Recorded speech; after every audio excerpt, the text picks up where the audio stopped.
Kelima, peningkatan sinergi criminal justice system dan penegak hukum lainnya dilakukan melalui pertemuan dan rapat koordinasi secara periodik untuk menginventarisasi dan mencari solusi permasalahan dan dalam penegakan hukum persepsi, terutama dengan partner seperti KPK, Kejaksaan Agung, dan Peradilan. Keenam, peningkatan anggaran penyidikan dan modernisasi teknologi peralatan pendukung penyidikan. Dilakukan penyusunan kebutuhan anggaran ideal penyidikan secara bottom, pendataan dan penyusunan kebutuhan peralatan modern, serta meningkatkan koordinasi dengan Bappenas, Kemenku, dan DPR dengan anggaran saat ini yang menggunakan sistem indeks, ke depan dapat menggunakan sistem ad-cost. Ketujuh, menyelesaikan perkara-perkara yang lebih mudah dan ringan dengan pendekatan restoratif justice yang akan dapat banyak bermanfaat dalam rangka untuk mengurangi jumlah kasus yang dilaporkan pada polisian, sekaligus juga untuk menekan anggaran penyidikan dan penyelidikan. Program ke-10, penguatan pengawasan.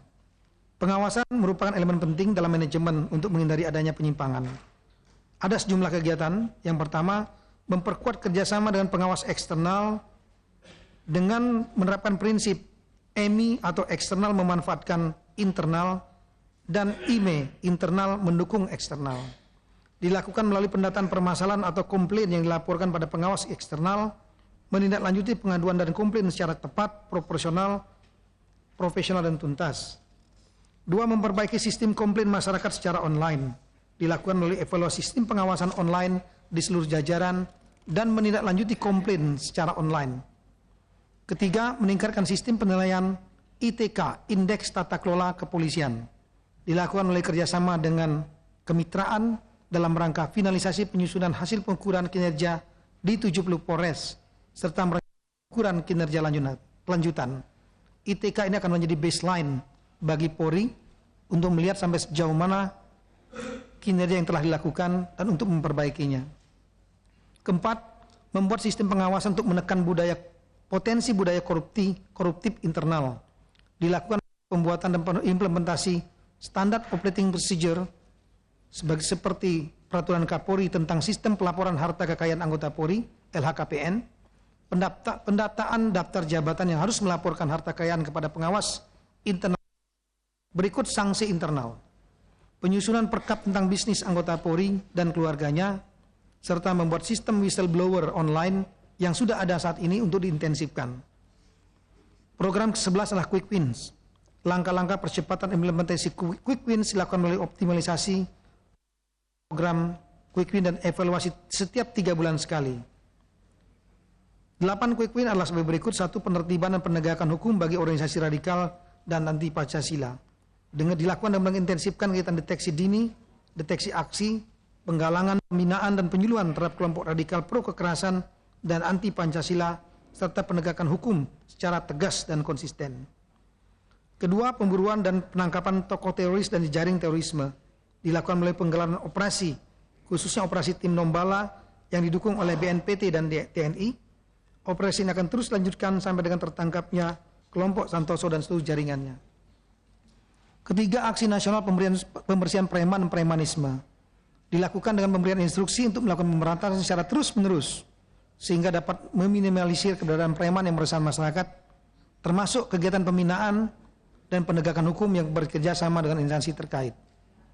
Keempat, pembentukan dan pengaktifan Satgas Operasi Polri kontra radikal dan deradikalisasi, khususnya yang mendukung ISIS, Islamic State of Iraq and Sham, dilakukan melalui kerjasama dengan imigrasi, Kementerian Agama, serta stakeholder lainnya baik pemerintah maupun masyarakat untuk mencegah keberangkatan simpatisan ke Suriah dan Irak, menangkal kembalinya simpatisan yang kembali ke Indonesia, serta melakukan upaya penegakan hukum terhadap pengikut ISIS yang melanggar hukum.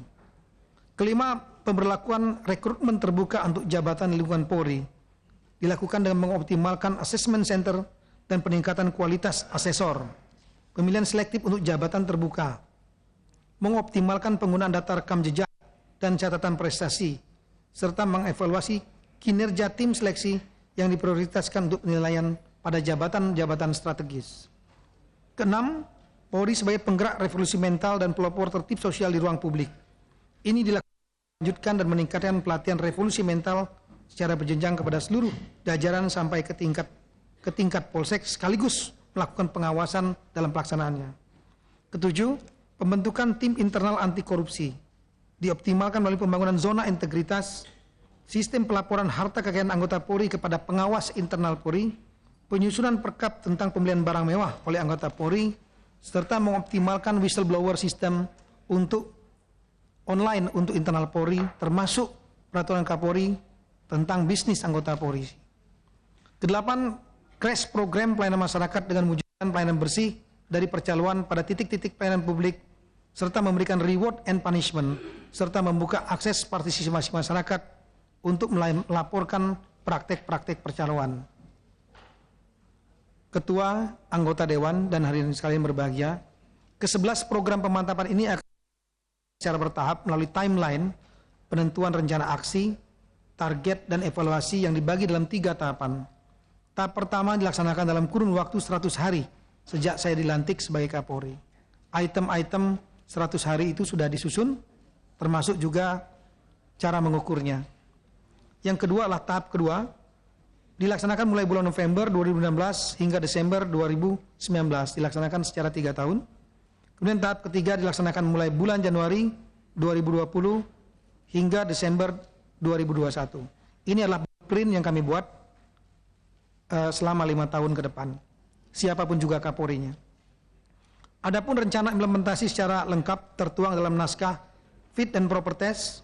Untuk mengukur tingkat keberhasilan program prioritas, saya menetapkan 80 indikator keberhasilan program yang dapat dinilai pada akhir masa jabatan saya.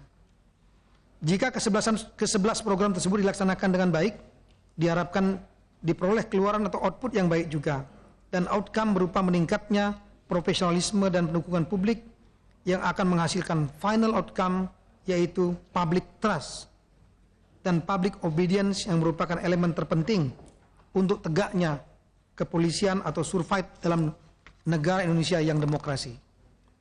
Untuk mewujudkan hal tersebut dengan tulus dan ikhlas, serta dengan ridho Allah Subhanahu wa Ta'ala, saya akan memimpin Polri menjadi organisasi yang lebih profesional, modern, dan terpercaya. Adapun komitmen tersebut sebagai berikut. Pertama, melakukan konsolidasi internal dan menyiapkan langkah-langkah strategis untuk mewujudkan organisasi Polri yang semakin solid dan profesional. Kedua, program-program yang telah dilaksanakan oleh Kapolri sebelumnya. Ketiga, mewujudkan insan Bayangkara dan organisasi Polri yang semakin bersih, bebas dari korupsi, kolusi, dan nepotisme, serta menjunjung etika dan moral. Mengembangkan sistem pendidikan latihan Polri dalam rangka meningkatkan kompetensi dan integritas sumber daya manusia Polri. Kelima, melakukan koordinasi dengan stakeholder terkait guna memudahkan dan memperlancar program-program yang telah direncanakan dan ditetapkan. Menunjukkan keteladanan dan memimpin yang memiliki kompetensi, proaktif, tegas, tidak ragu-ragu dan bertanggung jawab, serta melayani dan memberdayakan anggota, serta antisipasi terhadap perubahan. Pelayanan prima Polri kepada masyarakat dengan lebih mudah, cepat, nyaman, dan humanis.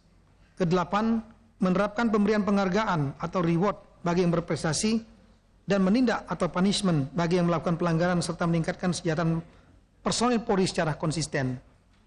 9. Mengamankan program prioritas nasional dan kebijakan ekonomi pemerintah.